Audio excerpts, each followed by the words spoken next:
ರಾಜ್ಯದಲ್ಲಿ ಎರಡು ಪ್ರತ್ಯೇಕ ಪ್ರಕರಣಗಳು ಜನಿವಾರ ಜಟಾಪಟಿಗೆ ಕಾರಣವಾಗಿದೆ. ಒಂದು ಬೀದರ್, ಮತ್ತೊಂದು ಶಿವಮೊಗ್ಗ. ಸಿಟಿ ಪರೀಕ್ಷೆ ವೇಳೆ ಜನಿವಾರ ತೆಗೆಸಿದ ಪ್ರಕರಣ ಶಿವಮೊಗ್ಗದ ದೊಡ್ಡಪೇಟೆ ಠಾಣೆಯಲ್ಲಿ ದೂರು ದಾಖಲಾಗಿದೆ. ತಪಾಸಣೆ ನೆಪದಲ್ಲಿ ಜನಿವಾರವನ್ನ ಕಸದ ಬುಟ್ಟಿಗೆ ಹಾಕಿದ್ದಾರೆ ಅನ್ನೋದು ಆರೋಪ. ಬ್ರಾಹ್ಮಣ ಮಹಾಸಭಾದ ಅಧ್ಯಕ್ಷ ನಟರಾಜ್ ಭಾಗವತ್ ಕಿಡಿಕಾರಿದ್ದಾರೆ. ಕಾಂಗ್ರೆಸ್ ಸರ್ಕಾರದಲ್ಲಿ ಈ ರೀತಿಯ ಹೇಯ ಕೃತ್ಯ ನಡೀತಾ ಇದೆ. ಜನಿವಾರಗಳು ಕೊನೆ ಉಸಿರು ಇರುವವರೆಗೂ ಧರಿಸಲೇಬೇಕು. ಈಗ ದೂರು ಕೊಟ್ಟಿದ್ದೇವೆ, ಮುಂದೆ ಹೋರಾಟ ಮಾಡ್ತೇವೆ, ಕೂಡಲೇ ಜನಿವಾರ ತೆಗೆಸಿದವರನ್ನ ಬಂಧಿಸಲೇಬೇಕು ಅನ್ನೋದು ಇವರ ಆಕ್ರೋಶ ಆಗಿದೆ. ಜನಿವಾರ ತೆಗೆಸಿ ಕಸದ ಬುಟ್ಟಿ ಹಾಕಿದ್ದಾರೆ. ಜೀವ ಇರೋವರೆಗೂ ಕೂಡ, ಆ ದೇಹದಲ್ಲಿ ಉಸಿರು ಇರೋವರೆಗೂ ಕೂಡ ಆ ಜನಿವಾರವನ್ನ ಹಾಕಂಡೇ ಇರಬೇಕು. ಆ ಸಂಪ್ರದಾಯದಂತೆ, ಬ್ರಾಹ್ಮಣ ಸಂಪ್ರದಾಯದಂತೆ, ಬ್ರಾಹ್ಮಣ ಸಮುದಾಯ. ಆದ್ರೆ ಪರೀಕ್ಷೆ ನೆಪದಲ್ಲಿ ಜನಿವಾರವನ್ನ ತೆಗೆಸಿದ್ದಾರೆ ಅನ್ನೋದು ಗಂಭೀರವಾದ ಆರೋಪ. ಕಸದ ಬುಟ್ಟಿ ಹಾಕಿದ್ದಾರೆ ಅನ್ನೋದು ಮತ್ತೊಂದು ಆರೋಪ.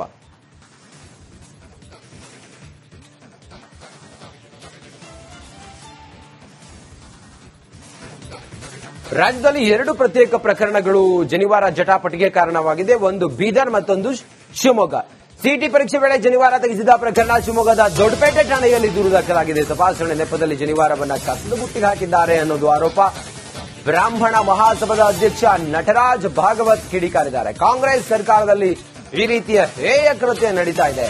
ಜನಿವಾರಗಳು ಕೊನೆ ಉಸಿರು ಇರುವವರೆಗೂ ಧರಿಸಲೇಬೇಕು. ಈಗ ದೂರು ಕೊಟ್ಟಿದ್ದೇವೆ, ಮುಂದೆ ಹೋರಾಟ ಮಾಡ್ತೇವೆ, ಕೂಡಲೇ ಜನಿವಾರ ತೆಗೆಸಿದವರನ್ನ ಬಂಧಿಸಲೇಬೇಕು ಅನ್ನೋದು ಇವರ ಆಕ್ರೋಶ ಆಗಿದೆ. ಜನಿವಾರ ತೆಗೆಸಿ ಕಸದ ಬುಟ್ಟಿ ಹಾಕಿದ್ದಾರೆ. ಜೀವ ಇರೋವರೆಗೂ ಕೂಡ, ಆ ದೇಹದಲ್ಲಿ ಉಸಿರು ಇರೋವರೆಗೂ ಕೂಡ ಆ ಜನಿವಾರವನ್ನ ಹಾಕಂಡೇ ಇರಬೇಕು. ಆ ಸಂಪ್ರದಾಯದಂತೆ, ಬ್ರಾಹ್ಮಣ ಸಂಪ್ರದಾಯದಂತೆ, ಬ್ರಾಹ್ಮಣ ಸಮುದಾಯ. ಆದ್ರೆ ಪರೀಕ್ಷೆ ನೆಪದಲ್ಲಿ ಜನಿವಾರವನ್ನ ತೆಗೆಸಿದ್ದಾರೆ ಅನ್ನೋದು ಗಂಭೀರವಾದ ಆರೋಪ. ಕಸದ ಬುಟ್ಟಿ ಹಾಕಿದ್ದಾರೆ ಅನ್ನೋದು ಮತ್ತೊಂದು ಆರೋಪ.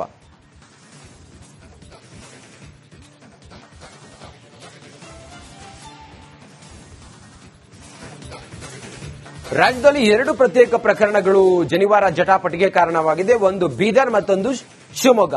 ಸಿಟಿ ಪರೀಕ್ಷೆ ವೇಳೆ ಜನಿವಾರ ತೆಗೆಸಿದ ಪ್ರಕರಣ ಶಿವಮೊಗ್ಗದ ದೊಡ್ಡಪೇಟೆ ಠಾಣೆಯಲ್ಲಿ ದೂರು ದಾಖಲಾಗಿದೆ. ತಪಾಸಣೆ ನೆಪದಲ್ಲಿ ಜನಿವಾರವನ್ನ ಕಸದ ಬುಟ್ಟಿಗೆ ಹಾಕಿದ್ದಾರೆ ಅನ್ನೋದು ಆರೋಪ.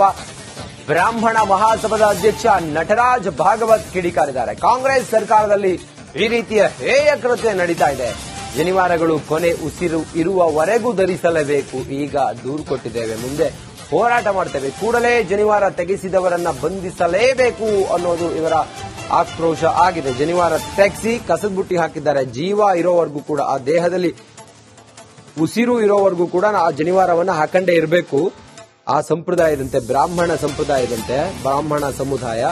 ಆದ್ರೆ ಪರೀಕ್ಷೆ ನೆಪದಲ್ಲಿ ಜನಿವಾರವನ್ನ ತೆಗೆಸಿದ್ದಾರೆ ಅನ್ನೋದು ಗಂಭೀರವಾದ ಆರೋಪ. ಕಸದ ಬುಟ್ಟಿ ಹಾಕಿದ್ದಾರೆ ಅನ್ನೋದು ಮತ್ತೊಂದು ಆರೋಪ.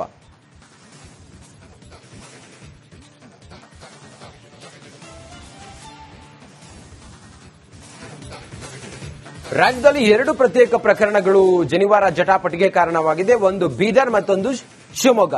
ಸಿಟಿ ಪರೀಕ್ಷೆ ವೇಳೆ ಜನಿವಾರ ತೆಗೆಸಿದ ಪ್ರಕರಣ ಶಿವಮೊಗ್ಗದ ದೊಡ್ಡಪೇಟೆ ಠಾಣೆಯಲ್ಲಿ ದೂರು ದಾಖಲಾಗಿದೆ. ತಪಾಸಣೆ ನೆಪದಲ್ಲಿ ಜನಿವಾರವನ್ನ ಕಸದ ಬುಟ್ಟಿಗೆ ಹಾಕಿದ್ದಾರೆ ಅನ್ನೋದು ಆರೋಪ. ಬ್ರಾಹ್ಮಣ ಮಹಾಸಭಾದ ಅಧ್ಯಕ್ಷ ನಟರಾಜ್ ಭಾಗವತ್ ಕಿಡಿಕಾರಿದ್ದಾರೆ. ಕಾಂಗ್ರೆಸ್ ಸರ್ಕಾರದಲ್ಲಿ ಈ ರೀತಿಯ ಹೇಯ ಕೃತ್ಯ ನಡೀತಾ ಇದೆ. ಜನಿವಾರಗಳು ಕೊನೆ ಉಸಿರು ಇರುವವರೆಗೂ ಧರಿಸಲೇಬೇಕು. ಈಗ ದೂರು ಕೊಟ್ಟಿದ್ದೇವೆ, ಮುಂದೆ ಹೋರಾಟ ಮಾಡ್ತೇವೆ, ಕೂಡಲೇ ಜನಿವಾರ ತೆಗೆಸಿದವರನ್ನ ಬಂಧಿಸಲೇಬೇಕು ಅನ್ನೋದು ಇವರ ಆಕ್ರೋಶ ಆಗಿದೆ. ಜನಿವಾರ ತೆಗೆಸಿ ಕಸದ ಬುಟ್ಟಿ ಹಾಕಿದ್ದಾರೆ. ಜೀವ ಇರೋವರೆಗೂ ಕೂಡ, ಆ ದೇಹದಲ್ಲಿ ಉಸಿರು ಇರೋವರೆಗೂ ಕೂಡ ಆ ಜನಿವಾರವನ್ನ ಹಾಕಂಡೇ ಇರಬೇಕು. ಆ ಸಂಪ್ರದಾಯದಂತೆ, ಬ್ರಾಹ್ಮಣ ಸಂಪ್ರದಾಯದಂತೆ, ಬ್ರಾಹ್ಮಣ ಸಮುದಾಯ. ಆದ್ರೆ ಪರೀಕ್ಷೆ ನೆಪದಲ್ಲಿ ಜನಿವಾರವನ್ನ ತೆಗೆಸಿದ್ದಾರೆ ಅನ್ನೋದು ಗಂಭೀರವಾದ ಆರೋಪ. ಕಸದ ಬುಟ್ಟಿ ಹಾಕಿದ್ದಾರೆ ಅನ್ನೋದು ಮತ್ತೊಂದು ಆರೋಪ.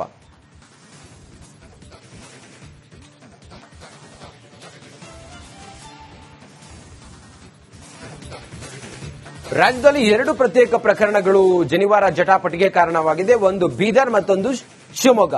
ಸಿಟಿ ಪರೀಕ್ಷೆ ವೇಳೆ ಜನಿವಾರ ತೆಗೆಸಿದ ಪ್ರಕರಣ ಶಿವಮೊಗ್ಗದ ದೊಡ್ಡಪೇಟೆ ಠಾಣೆಯಲ್ಲಿ ದೂರು ದಾಖಲಾಗಿದೆ. ತಪಾಸಣೆ ನೆಪದಲ್ಲಿ ಜನಿವಾರವನ್ನ ಕಸದ ಬುಟ್ಟಿಗೆ ಹಾಕಿದ್ದಾರೆ ಅನ್ನೋದು ಆರೋಪ. ಬ್ರಾಹ್ಮಣ ಮಹಾಸಭಾದ ಅಧ್ಯಕ್ಷ ನಟರಾಜ್ ಭಾಗವತ್ ಕಿಡಿಕಾರಿದ್ದಾರೆ. ಕಾಂಗ್ರೆಸ್ ಸರ್ಕಾರದಲ್ಲಿ ಈ ರೀತಿಯ ಹೇಯ ಕೃತ್ಯ ನಡೀತಾ ಇದೆ.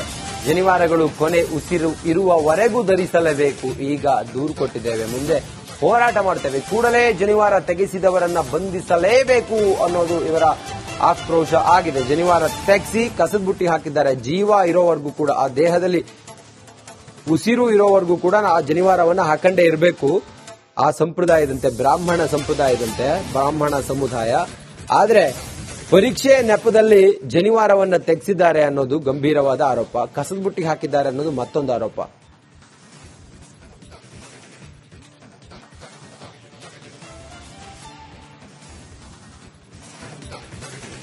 ರಾಜ್ಯದಲ್ಲಿ 2 ಪ್ರತ್ಯೇಕ ಪ್ರಕರಣಗಳು ಜನಿವಾರ ಜಟಾಪಟಿಗೆ ಕಾರಣವಾಗಿದೆ. ಒಂದು ಬೀದರ್, ಮತ್ತೊಂದು ಶಿವಮೊಗ್ಗ. ಸಿಟಿ ಪರೀಕ್ಷೆ ವೇಳೆ ಜನಿವಾರ ತೆಗೆಸಿದ ಪ್ರಕರಣ ಶಿವಮೊಗ್ಗದ ದೊಡ್ಡಪೇಟೆ ಠಾಣೆಯಲ್ಲಿ ದೂರು ದಾಖಲಾಗಿದೆ. ತಪಾಸಣೆ ನೆಪದಲ್ಲಿ ಜನಿವಾರವನ್ನ ಕಸದ ಬುಟ್ಟಿಗೆ ಹಾಕಿದ್ದಾರೆ ಅನ್ನೋದು ಆರೋಪ. ಬ್ರಾಹ್ಮಣ ಮಹಾಸಭಾದ ಅಧ್ಯಕ್ಷ ನಟರಾಜ್ ಭಾಗವತ್ ಕಿಡಿಕಾರಿದ್ದಾರೆ. ಕಾಂಗ್ರೆಸ್ ಸರ್ಕಾರದಲ್ಲಿ ಈ ರೀತಿಯ ಹೇಯ ಕೃತ್ಯ ನಡೀತಾ ಇದೆ. ಜನಿವಾರಗಳು ಕೊನೆ ಉಸಿರು ಇರುವವರೆಗೂ ಧರಿಸಲೇಬೇಕು. ಈಗ ದೂರು ಕೊಟ್ಟಿದ್ದೇವೆ, ಮುಂದೆ ಹೋರಾಟ ಮಾಡ್ತೇವೆ, ಕೂಡಲೇ ಜನಿವಾರ ತೆಗೆಸಿದವರನ್ನ ಬಂಧಿಸಲೇಬೇಕು ಅನ್ನೋದು ಇವರ ಆಕ್ರೋಶ ಆಗಿದೆ. ಜನಿವಾರ ತೆಗೆಸಿ ಕಸದ ಬುಟ್ಟಿ ಹಾಕಿದ್ದಾರೆ. ಜೀವ ಇರೋವರೆಗೂ ಕೂಡ, ಆ ದೇಹದಲ್ಲಿ ಉಸಿರು ಇರೋವರೆಗೂ ಕೂಡ ಆ ಜನಿವಾರವನ್ನ ಹಾಕಂಡೇ ಇರಬೇಕು. ಆ ಸಂಪ್ರದಾಯದಂತೆ ಬ್ರಾಹ್ಮಣ ಸಮುದಾಯ. ಆದ್ರೆ ಪರೀಕ್ಷೆ ನೆಪದಲ್ಲಿ ಜನಿವಾರವನ್ನ ತೆಗೆಸಿದ್ದಾರೆ ಅನ್ನೋದು ಗಂಭೀರವಾದ ಆರೋಪ. ಕಸದ ಬುಟ್ಟಿಗೆ ಹಾಕಿದ್ದಾರೆ ಅನ್ನೋದು ಮತ್ತೊಂದು ಆರೋಪ.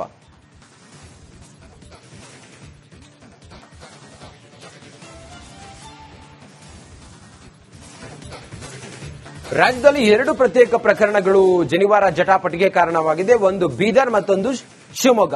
ಸಿಟಿ ಪರೀಕ್ಷೆ ವೇಳೆ ಜನಿವಾರ ತೆಗೆಸಿದ ಪ್ರಕರಣ ಶಿವಮೊಗ್ಗದ ದೊಡ್ಡಪೇಟೆ ಠಾಣೆಯಲ್ಲಿ ದೂರು ದಾಖಲಾಗಿದೆ. ತಪಾಸಣೆ ನೆಪದಲ್ಲಿ ಜನಿವಾರವನ್ನ ಕಸದ ಬುಟ್ಟಿಗೆ ಹಾಕಿದ್ದಾರೆ ಅನ್ನೋದು ಆರೋಪ. ಬ್ರಾಹ್ಮಣ ಮಹಾಸಭಾದ ಅಧ್ಯಕ್ಷ ನಟರಾಜ್ ಭಾಗವತ್ ಕಿಡಿಕಾರಿದ್ದಾರೆ. ಕಾಂಗ್ರೆಸ್ ಸರ್ಕಾರದಲ್ಲಿ ಈ ರೀತಿಯ ಹೇಯ ಕೃತ್ಯ ನಡೀತಾ ಇದೆ. ಜನಿವಾರಗಳು ಕೊನೆ ಉಸಿರು ಇರುವವರೆಗೂ ಧರಿಸಲೇಬೇಕು. ಈಗ ದೂರು ಕೊಟ್ಟಿದ್ದೇವೆ, ಮುಂದೆ ಹೋರಾಟ ಮಾಡ್ತೇವೆ, ಕೂಡಲೇ ಜನಿವಾರ ತೆಗೆಸಿದವರನ್ನ ಬಂಧಿಸಲೇಬೇಕು ಅನ್ನೋದು ಇವರ ಆಕ್ರೋಶ ಆಗಿದೆ. ಜನಿವಾರ ತೆಗೆಸಿ ಕಸದ ಬುಟ್ಟಿ ಹಾಕಿದ್ದಾರೆ. ಜೀವ ಇರೋವರೆಗೂ ಕೂಡ, ಆ ದೇಹದಲ್ಲಿ ಉಸಿರು ಇರೋವರೆಗೂ ಕೂಡ ಆ ಜನಿವಾರವನ್ನ ಹಾಕಂಡೇ ಇರಬೇಕು. ಆ ಸಂಪ್ರದಾಯದಂತೆ ಬ್ರಾಹ್ಮಣ ಸಮುದಾಯ. ಆದ್ರೆ ಪರೀಕ್ಷೆ ನೆಪದಲ್ಲಿ ಜನಿವಾರವನ್ನ ತೆಗೆಸಿದ್ದಾರೆ ಅನ್ನೋದು ಗಂಭೀರವಾದ ಆರೋಪ. ಕಸದ ಬುಟ್ಟಿಗೆ ಹಾಕಿದ್ದಾರೆ ಅನ್ನೋದು ಮತ್ತೊಂದು ಆರೋಪ.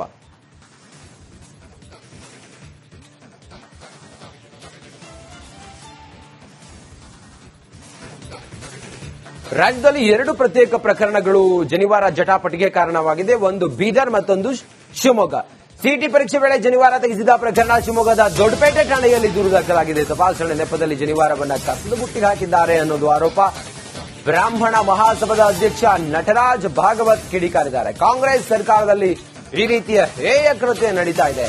ಜನಿವಾರಗಳು ಕೊನೆ ಉಸಿರು ಇರುವವರೆಗೂ ಧರಿಸಲೇಬೇಕು. ಈಗ ದೂರು ಕೊಟ್ಟಿದ್ದೇವೆ, ಮುಂದೆ ಹೋರಾಟ ಮಾಡ್ತೇವೆ, ಕೂಡಲೇ ಜನಿವಾರ ತೆಗೆಸಿದವರನ್ನ ಬಂಧಿಸಲೇಬೇಕು ಅನ್ನೋದು ಇವರ ಆಕ್ರೋಶ ಆಗಿದೆ. ಜನಿವಾರ ತೆಗೆಸಿ ಕಸದ ಬುಟ್ಟಿ ಹಾಕಿದ್ದಾರೆ. ಜೀವ ಇರೋವರೆಗೂ ಕೂಡ, ಆ ದೇಹದಲ್ಲಿ ಉಸಿರು ಇರೋವರೆಗೂ ಕೂಡ ಆ ಜನಿವಾರವನ್ನ ಹಾಕಂಡೇ ಇರಬೇಕು.